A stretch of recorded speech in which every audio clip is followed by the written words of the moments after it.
Hello, I'm Rebecca Bolin Cox, serving as Church Relations for Thornwell. As Thornwell embarks on its 149th year of ministry, we are steadfastly focused on celebrating the foundations of hope that bring about profound life transformations for the children and families we serve. Every day, countless children endure abuse and neglect.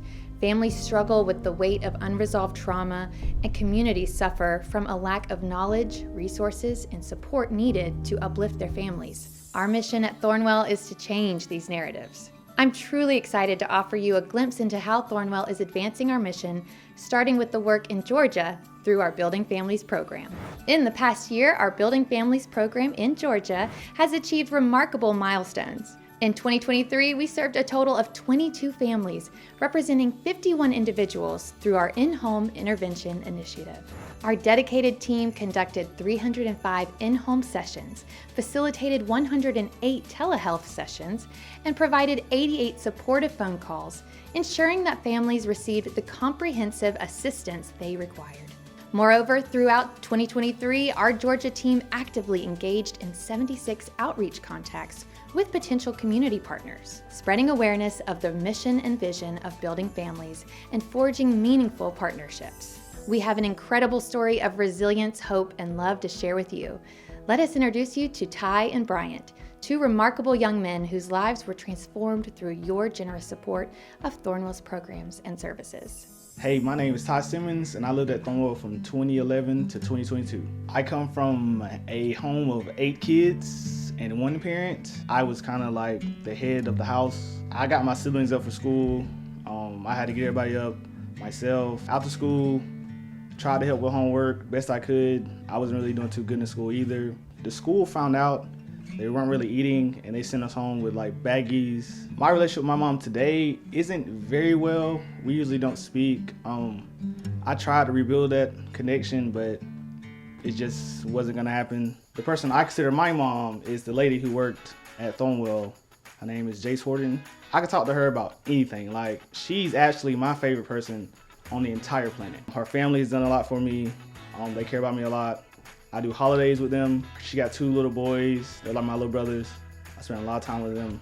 Mr. Jeremy, him and Miss Jace are the role model. I try to follow like how I live. A lot of things I get into, I try to ask what would Mr. Jeremy do, what would Miss Jace do. Their relationship, their marriage is what I aspire to have. It's real healthy. I never seen that before until them. Thornwell has shaped me into a better person. I'm a manager at Zaxby's right now. I'm still in college, aspiring to be a nurse at Piedmont Tech right now.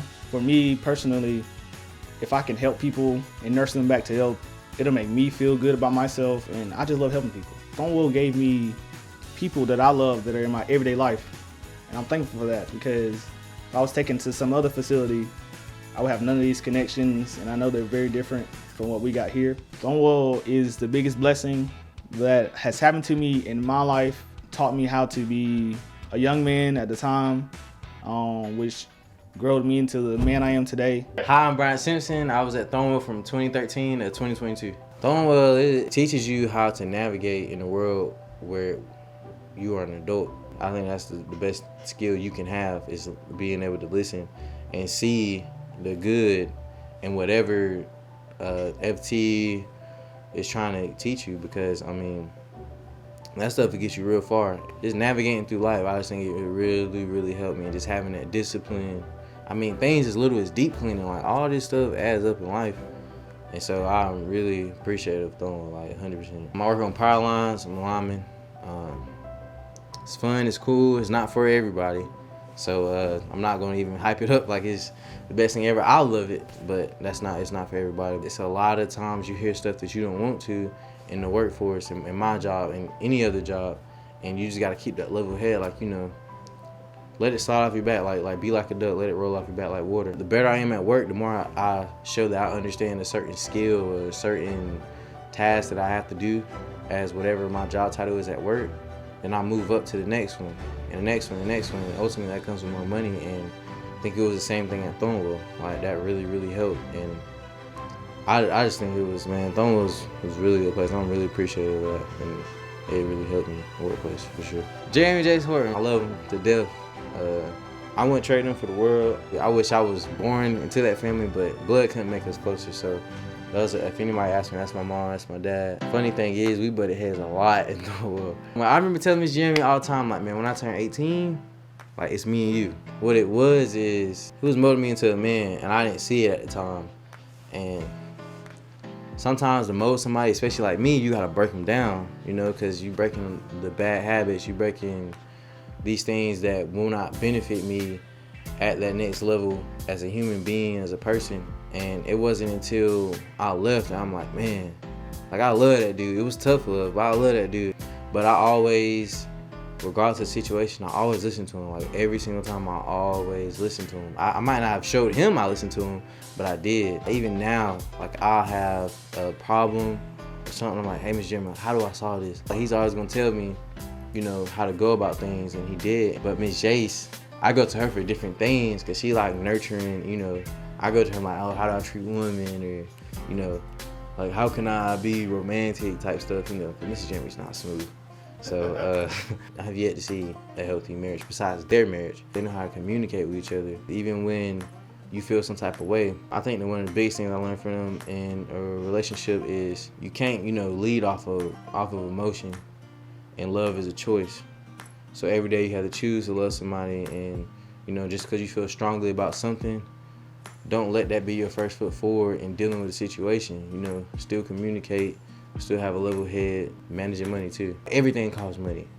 It's absurd. You gotta be disciplined. It don't matter how much you make, it matters how much you save. And everything is crazy expensive. So I just think, like, just like realizing everything costs. Like, I'm in there, I go grocery shopping, funny enough, I go grocery shopping. I spent like $350 on groceries. And I'm like, did I even buy any food? Like, where's the food at? Like, but I'm like, it's so much stuff. Like, it's like you gotta have $1,000 just to make it like you got food. But then after I get the food, I'm like, okay, yes, I got food. Like, I got something to eat. I don't have silverware. I don't have dishes. So then I gotta spend money on that. My ultimate goal, I wanna be a better person, solidified in my faith, you know, because I think that's the most important thing. I just think when you're a better person, it's gonna be rooms that your name reach that you probably would never be in. At Thornwell, we believe in the power of community to bring about positive change. Here are some impactful ways you can get involved and make a difference. Your continued generosity through financial contributions helps us uphold our mission to prevent child abuse and neglect, build and reunite families, and support healthy communities in the name of Jesus Christ. Join us on May 4th for the Spring Festival at Lush Acres Farm. Whether you're looking to attend for a fun-filled day or eager to make a difference, we welcome your participation. Come be a part of the festivities and make a positive impact on our community. Have you heard about the June 8th Supply Drive Luncheon? Church groups, community organizations, and individuals interested will receive a list of needs weeks prior to the luncheon. On June 8th, everyone will bring the collected goods to campus for a fun-filled celebration. We can't wait to see you there. Many of you have fond memories of the beautiful sanctuary at the Hartness Thornwell Memorial Church on campus. It's been a cornerstone of our community for many years. Under the visionary leadership of Thornwell's president and CEO, Myron Wilkins, we are embarking on a journey to revitalize and transform our sanctuary into a more vibrant worship center. This revitalization is not only about restoring a physical space, but also about fulfilling a vital need in our community, a place of spiritual connection and growth. We invite you to be a part of this transformative project. Thank you for being a crucial part of our community. Your support, whether through financial contributions, volunteering, supply drives, and the list goes on, makes a significant difference in the lives of those we serve. If you want more information on how you can help, visit thornwell.org or email or call the number on your screen today. Thank you.